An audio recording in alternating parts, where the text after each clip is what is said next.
these people, for me, for you, and for millions of others, March 1988 will go down as the time when a major piece of UK legislation came into force and opened up an important new era in consumer affairs.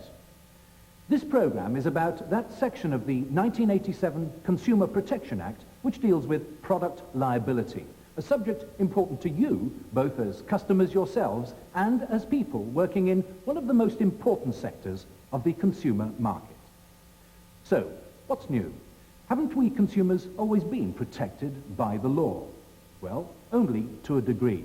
For example, when I handed over my money for this pen a couple of years ago, the retailer and I entered into a contract. If it had fallen apart a couple of days later, I could have sued the retailer under the Sale of Goods Act for breach of contract. We find for the customer, there is overwhelming proof that the article in question is plainly of non-merchantable quality. In other words, it's rubbish. Equally, if the pen had failed actually to write, then again, I could have sued the retailer. We find for the customer, the pen is totally unfit for the purpose for which it was sold. So, it's useless as well. But just supposing that one day the pen suddenly burst into flames and burnt my fingers. Highly unlikely, I'll admit, but if that had happened, the safety of the product would come into question. Now, if it could be classed as a dangerous product, the local trading standards officer would prosecute. If not, under the old system, once again, I'd have had to sue the retailer myself. Burnt fingers weren't part of the contract. But he would probably have roped in the wholesaler and the manufacturer, and together they would have tried to prove that none of them was at fault. We find the case not proven to our total satisfaction. Costs are awarded against the customer. In other words, the moment product safety was involved, it used to be a difficult and lengthy battle to get some sort of compensation. Even worse, if the pen had actually caught fire when it was being used by my wife, she would have been unable to sue the retailer because the contract was between him and me. If she'd wanted damages, she would have had to have taken action directly against the manufacturer to prove negligence. And trying to prove negligence was even more difficult. We find in favor of the company that the customer has failed to establish beyond doubt that the manufacturer has been negligent, and costs are awarded against her. And in a long case, that can be very expensive. So, to sum up, before the 1987 Consumer Protection Act, if a claim related to the safety of a product, the odds were stacked against the consumer. A defending manufacturer was innocent till proved guilty, assuming you could find him. If it was a foreign company and outside the power of British law, you might well have had to have forgotten the whole thing. Although the Sale of Goods Act is still there to deal with purchasers' complaints about products that don't work or don't last, civil claims for injury and damage can now all come under the 1987 Act. So, what's different? A producer is strictly liable for injury or damage caused by a defect in his product. In other words, he has to prove his innocence. Sounds straightforward enough, but what is a producer? A producer could be the manufacturer. But the alleged defect occurred in a standard component produced by one of my client's suppliers, my lord. In that case, the component maker. But the component maker is Taiwanese and operates outside the jurisdiction of the British courts, my lord. In that case, the importer of the component. Someone is responsible. So, the 1987 Act makes certain that someone always has to carry the can. There's no hiding place for those who make or put into circulation defective products. And the Act makes it clear exactly what is a safety defect. A product is defective when it does not provide the safety which a person is entitled to expect. Now, nothing could be more simple than that. Taking all the circumstances into consideration. Aha, a possible loophole. These circumstances are intended to include the presentation of the product. My lord, the company fails to see how its product brochure could possibly have any bearing on this case. If it provided misleading information which confused the customer, guilty. So, no loophole there for the careless producer. These circumstances also include safety expectations related to the foreseeable use and misuse of the product. My lord, surely the company cannot be held responsible for failing to anticipate that a customer would use the product without the necessary protective clothing. I would have thought that such an eventuality was not only foreseeable, but a distinct possibility. Guilty. No loophole for the uncaring producer either. And what if my wife was still having problems with my self-combustible pen? The Act is quite clear. It offers a remedy at law to anyone who can prove to have suffered injury or damage to private property caused by a defect in a product. But, my lord, since the woman concerned was using the product without the owner's authority, the company contends that any injury she sustained... That does not absolve a producer from his responsibilities. Guilty. So, having to prove a manufacturer's negligence goes out of the window. All people now have to prove to establish liability is that their injury or damage was caused by the defect in the product. It's as simple as that. And where two or more persons are responsible for the same injury or damage, all those concerned must share the liability. My lord, as the hairdryer's franchise repairer, my client contends that the maker's instruction book was open to misinterpretation. This is true. But your client made a possible defect far more probable by using non-approved replacement parts. They are both liable.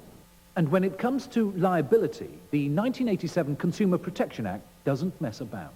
But, my lord, the amount of damages the customer is seeking would undoubtedly put my clients out of business. If I decide that those damages are deserved, then so be it. The Act puts no limit on the amount of damages a guilty party might have to pay. It's the ultimate deterrent for irresponsible manufacturers. So, in a nutshell, the Act provides aggrieved consumers with someone to sue for possibly unlimited damages. As long as they can provide simple proof that the defect in the product caused the problem, the manufacturer is guilty until he proves his innocence. The boot is now on the other foot. And make no mistake, from now on, the law will have profound implications for every single manufacturer of consumer goods. No matter how responsible they are, there'll always be the risk that some morning a writ will drop onto the corporate mat. If you're a producer, what it now comes down to is how best to manage that risk. Now, for the life of me, I can't imagine any sort of risk involved in a product like this. Innocuous cotton wool balls used in the cozy environment of a bedroom. But there's a warning to keep the bag away from children. You see, a producer can't afford to take anything for granted. Obviously, more risk for a manufacturer here. Electrically powered, moving parts, more complicated to design and make, and its working environment, the kitchen, isn't exactly the safest of places when you think about it.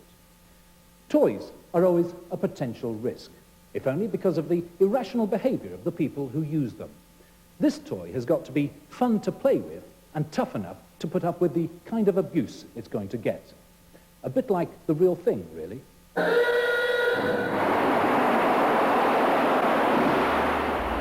Of all consumer products, the motor car surely carries one of the most difficult risks of all for a manufacturer to manage. Cars are incredibly complex. They move, they share a normal working environment with millions more of their kind, driven by people with a wide variety of driving skills, with different senses of responsibility, and like all products, cars are commonly misused, abused, and neglected. As a safety-conscious producer, Austin-Rover spends millions of pounds and takes every possible care to design and manufacture its products to the best prevailing standards of safety, in addition to all its compulsory legal requirements, because it cares for its customers. At the same time, the company depends on its partnership with its dealer network to continue and to enhance that customer care commitment. And the implications of the 1987 Act highlight more than ever before the need to reinforce that joint commitment. The reality of the situation is harsh, but it has to be faced up to. If an alleged defect in a vehicle is the cause of serious litigation under the Strict Liability Act, the manufacturer will be the primary target, both as producer and the party most likely to afford the limitless penalties that could be imposed. In turn, where it is genuinely not at fault, or only partly at fault, the company's insurers will doubtlessly set out to prove the company's innocence or limit its liability. And that could mean arguing that another party was either solely or partly to blame. It might be a raw material supplier or a component maker.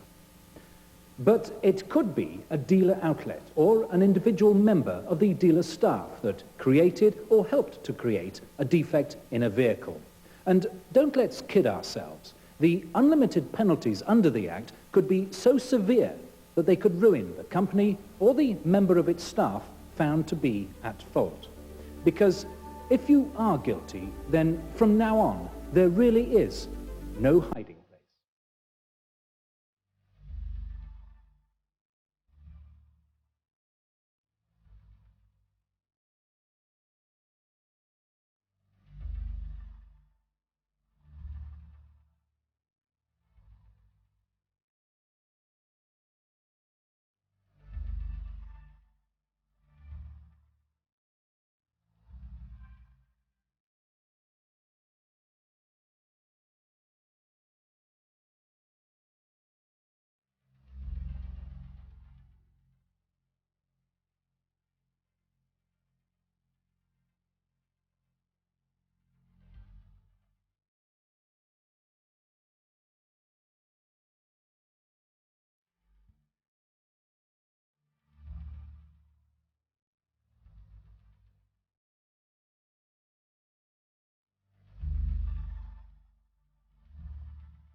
The 1987 Consumer Protection Act has made sure of one thing. For companies and individuals involved in the business of making, selling, servicing and repairing manufactured goods, life will never be the same again. Anyone who simply ignores the Act is begging for trouble. Certainly for everyone in the motor industry where the responsibilities for product safety are at their most demanding, what the latest Act does require is a total commitment to that fundamental ideal of customer care. And it involves adding another vital element, customer protection. This combined concept of customer care and protection is not only the very best way to look after the interests of vehicle users, it's also the best possible insurance for everyone against the risks of ruinous litigation should something go wrong. So, how can you protect your customers? Where are they and you most vulnerable? Well, the 1987 Act pinpoints 4 areas where dealer staff now need to be extra vigilant: in presenting the product, in giving proper warnings when necessary, in not encouraging vehicle misuse, and in not creating a defect in a vehicle yourself. And to cover these 4 points, there are 7 simple guidelines that are the keys to customer protection. So let's deal first with that part of the Act which covers presentation of the product. For a start, what does it mean? You're lucky, Mrs. Taylor. You've got a nice Montego automatic to run around in for a couple of days while we fix the Metro. How about that, then? Oh, yeah, you should be all right, Gov. As far as I know, these pads are the same for all Metros. Another lot, then? Now, whether they realize it or not, those people were presenting the product. Or, to be more accurate, they were potentially mispresenting the product. That's as bad as not giving necessary information about a product. I mean, it never occurred to me to ask whether she'd driven an automatic before. If she hadn't, she should have said so. In the opinion of the court, as an expert, you were wrong just to assume the young woman was competent to use the product safely without guidance. By not providing her with the information she needed, you exposed her to unnecessary risk. Guilty. A bit hard? Well, Just think about this for a minute. Here's a product that's 100% free from manufacturing defects. It's perfectly safe, providing people treat it with the respect it deserves. So you'd expect a retailer to make sure his staff were expert enough to deal with it, wouldn't you? You'd expect them to sell it only to responsible adults. And you'd expect an expert salesman to make sure that every customer had the instructions and warning information they needed to use it safely, wouldn't you? Because in by far the vast majority of cases, it's not physical defects that make products unsafe, it's the user. Consumers take products for granted, and motoring is especially prone to that kind of problem. That's why, as experts, people in the trade have to take a protective attitude towards all their customers all the time. So, the first guideline for customer protection is be an expert. The only loan car I can let you have is an automatic. Have you driven one before? No expert can ever again automatically assume a customer has the knowledge, skill, and experience not to put themselves at risk. After all, knowledge, skill, and experience are the things that make someone an expert. And if all your customers know more about motoring and the product than you do, you shouldn't really be in the job. Now, a Metro Turbo is quite a step up from a Mini, Reverend. Are you sure a performance car is what you were looking for? I can see your weekend's going to be busy, Gov. Are you sure you've sorted out the right bits for the job, then? It only takes a couple of simple questions for a real expert to get a clue as to how much and what sort of customer protection a person is likely to need. Then you can give them the expert information they need. As you might expect, the 1987 Act takes an equally dim view of false information as it does of no information at all. It means that if a product fails to live up to the degree of safety a customer has been led to expect, then it's defective, even though it may be 100% perfect when it leaves the factory. So the second customer protection guideline has to be always give expert information. And that applies to every way you present the product. The ad looks good, boss. You're safer with a Rover from Turnham's. I am mystified. Did you mean that Turlands are safer to do business with when you buy a Rover? Or that a Rover from Turlands is more safe than anyone else's Rover? Or that a Rover is safer than any other car? Guilty of providing confusing, inexpert information. The best way to protect your customers is to use only the advertising, promotional material and literature that's been produced or approved by austin-rover experts. I'm afraid we've run out of the latest brochure on that particular Metro, Mr. Pierce. Bit of luck, though, I've managed to find you an old one. Did it not occur to you that if the model brochure was out of date, the information it contained might also be out of date, and therefore irrelevant to the customer's needs? Guilty.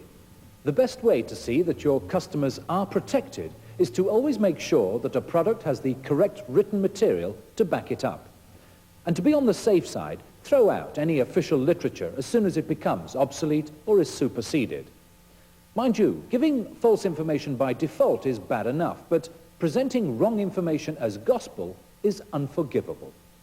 You are honest enough to admit that you informed your customer that those particular brake pad fittings were suitable for all Metro models. How on earth did you come to make such a fundamental mistake? Because he didn't know his product well enough. The best way to protect your customers is to make sure you have an up-to-date expert knowledge of the job and the products you sell and service. With that information at your fingertips, you can always deal in facts. And it's very quick off the mark. I reckon it will out-accelerate almost any car on the road. Let me see if I understand. You were in your Montego Turbo trying to pass the Ferrari. An expert sticks to the facts. And the only facts you can trust are the ones issued and approved by the factory. You can't protect your customers by just inventing information that one day their safety might depend on. Safest seat on the market, this one. Your nipper will survive anything in this. The safest seat? Survive anything? Guilty. An expert doesn't get carried away by over-glamorizing or exaggerating the performance of the product, especially when safety's involved.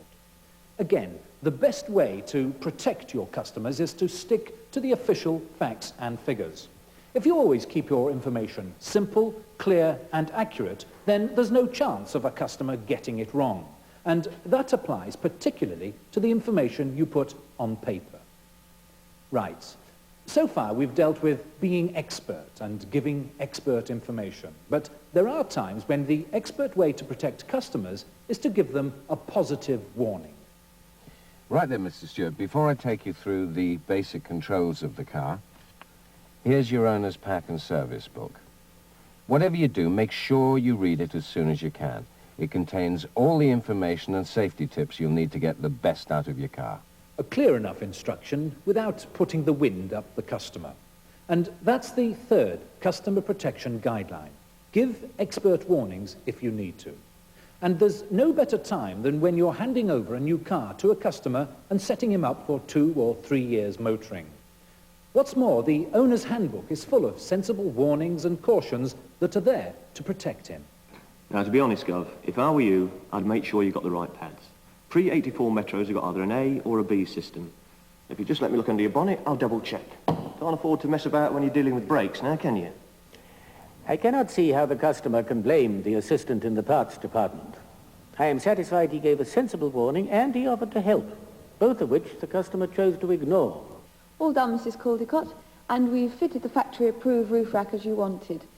The instructions are here, so in the future you'll know how it's done. Oh, and you ought to read the warning so as you don't overload it.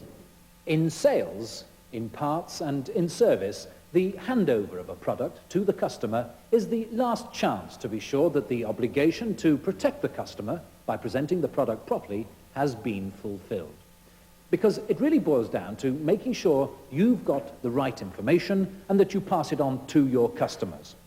You must assume that they know a lot less about motoring and the products than you do. But there's a big difference between making sure your customers are aware of possible risks and unintentionally exposing them to actual risk. The next part of the Act says, a product is defective when it does not provide the safety which a person is entitled to expect, taking into account its foreseeable use and misuse. Now, all car designers and engineers know that some owners misuse vehicles the same as consumers abuse all products, and all that has to be taken into account right through the design and development stages of a new car. Mind you, when it comes to maltreating products, some consumers can reach heights of inventiveness far beyond the imaginations of the best designers in the world. No problem at all, Mr. Hooper. I'll order up a tow bar kit and get it fitted in time for delivery. I didn't know you were a boating man. Do you mean to tell me you didn't ask? You specified this tow bar kit without finding out what the total towed weight was likely to be, whether the existing trailer was braked or not, and therefore whether his new Metro could safely manage? Because things like that tend to matter if you're on a winding 1 in 4 in the Alps. If you don't know how customers intend to use the product, you might be unintentionally aiding and abetting them to commit a real insanity. So don't be guilty of not asking the right questions. And don't be guilty of misguided advice. Yeah, I know the sort of wheels you mean. The ones with the built-in spacers. But we don't stock that sort of stuff for Metro. Your best bet's that motorsports shop in town. I appreciate you were trying to be helpful. But as an expert, why on earth did you not make it quite clear that the use of such wheels is expressly not recommended by the manufacturer? And he could have told the customer he might be throwing away all the protection the new Act is designed to give him if he ignored the advice and went ahead anyway. But sometimes it's not easy to keep enthusiasm under control. I know exactly what you mean. It's the same in my Montego. Just time it right. Drop a cog, put your boot down. You could end up in intensive care. Heaven knows I'm not criticizing your enthusiasm for the vehicle concerned, but fueling customers' fantasies and misconceptions to a point where they underestimate the risks of motoring is not the best way of protecting them. I am not impressed. So, the fourth customer protection guideline has to be experts don't encourage product misuse. And keeping silent when you should nip customer over-enthusiasm in the bud is just as bad. Now, up to this point, we've been dealing with situations where risks to customers have arisen because products don't match up to the way they've been presented, or customers have been positively encouraged to misuse them. But what if a product leaves the factory with an actual physical defect? Who's at fault then? The manufacturer? Not necessarily. It could be the company that supplied the raw material or component. Or I cannot accept your contention that you are not to blame. You were paid by the manufacturer to do a full pre-delivery inspection, and you were under an obligation to fulfill that duty properly. Had you done so, the defect in question could not have failed to come to your attention. guilty. More than ever before, when handing over a product to a customer, whether it's new or has been serviced or repaired, every person in the customer protection chain has to be confident that they've done their individual best not to expose the customer to additional risk. And if you're someone whose personal attitude tends to be, Nuts. Let someone else sort it out. The evidence is irrefutable. You quite deliberately put this customer at risk. You knew the defect existed, you were capable of doing something about it, and yet you did nothing. How can you stand there and tell me you were not solely to blame? and a defect needn't be necessarily safety related to distract a user and cause an incident that leads to injury. Sometimes, of course, defective products are knowingly put back into circulation with the best of intentions. Now, I know you need the car, Mr. Howard, so I've ordered the part and it'll be here in a couple of days. But until we can fix it, you better take it easy. Did it not occur to you at the time that in your efforts to keep the customer contented, you exposed him to serious risk? Surely customer safety and customer satisfaction are not mutually opposed. I'm really sorry, Mr. Howard, but I'm just not prepared to put you at that sort of risk. We're doing all we can to get hold of the part locally, and if not, it's on a 24-hour delivery from the factory. I know it's annoying, but you're a good customer and we've got to look after you. If you're really desperate, I could organise a loan car. Which only goes to prove that an expert can often turn an awkward situation into a PR success. It can all be summed up under the 5th Customer Protection Guideline. An expert spots and puts known defects right first time. But surely one of the most important guidelines of all has got to be an expert never creates defects. It's still not dead right, but it'll just have to do. I've got that maestro to sort out before 3. Oddly enough, you'd think there were thousands of ways of possibly creating a defect in a product, but when you boil it down, there are only 2. The first is doing a defective job. People who can't or won't do every job well and get it right first time always were a liability. Now, they could be a strict liability just waiting to put their firm and themselves in court and out of business. So, the chips are down for some people. The only other way to make a product defective is to make a mistake. Sorry, Pete, that bit you wanted for the Metro's on order. If you pushed, I could pick one up down the road. They're cheaper there anyway. Didn't you realize that you were running a risk when you made the mistake of supplying unapproved parts? I cannot see why a manufacturer should be held responsible for defects in, or for that matter, created by, just any non-genuine parts and accessories which you may decide to fit to their product. So, whoever decides not to fit austin-rover approved parts and accessories has also decided to accept responsibility if anything goes wrong. And so have these 2. Well, it says here, for the suspension unit, use tool number 18G1535. Here you go, use this instead. It'll do the job just as good. Do you mean to tell me that you consciously made the mistake of using the wrong tool for the job, even after you had checked the manual? What do you think the manufacturer prints them for? There you go, Davy. 1 Maestro wheel bearing coming up. Had you consulted the parts list and checked the vehicle identification number, you would have seen that the part you provided the service fitter with was the wrong one. Another mistake. Let's be clear. If something's not exactly right, there are no half measures, it's wrong. And doing a job wrong is not the way to protect the customer, nor is thinking that you know better than anyone else how a job should be done. There's only one way to be sure you're doing things the right way, and that's the last of the guidelines. An expert does it by the book, whether it's a workshop manual, an instruction in a box, a parts list, a label, or whatever. They're all part of austin-rover's definitive guide to customer protection, and they're all there for a purpose, so that people who use them properly won't make mistakes. Oh, no, not more service bump. They must think we've got nothing better to do. Than to keep you bang up to date with all the vital information you need to do the job properly. Don't make the mistake of ignoring bulletins, of not keeping on top of the paperwork, or not destroying all the obsolete information that may cause other people to make mistakes. It wasn't my fault. I went by the manual, like I always do. But no one had updated the information. Guilty, or at least someone is. So, if you do it by the book, you won't make a mistake, the job will be done right first time, you won't make the product defective, and you'll have done your bit in the customer protection chain. Because from now on, the concept of customer protection has to become an indispensable part of the working life of everyone in the dealer network.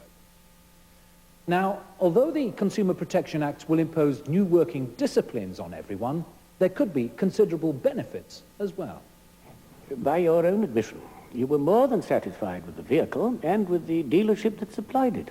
And yet, to save a pound or two, you had it maintained by a non-franchised workshop who admit to fitting non-approved imported parts.